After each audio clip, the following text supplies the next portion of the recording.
كل العالم عم بتدور هون بمهرجانات زحلة. أنا هلأ وصلت وملاقي العالم رايحة عالم جاية وعم بيشوفوا وين بدهم يتصوروا، وين بدهم ياكلوا، شو بدهم ياكلوا. خلينا نشوف أنا وياكم، نعملنا برمة ونشوف شو في بهالمهرجانات.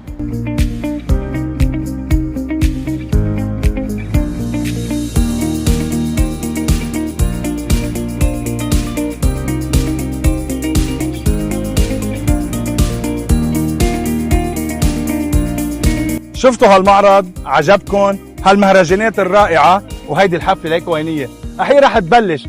أنا بقول إن شاء الله يا رب بكل قطعة بلبنان يصير في مهرجانات، وتعوا شوفوا لبنان، وبدعي بالخارج كل اللبنانية والمغتربين وكل العالم تعوا زوروا لبنان، لأن عن جد لبنان بجنن، والشعب اللبناني ما بيلبق له إلا الفرح والبسط.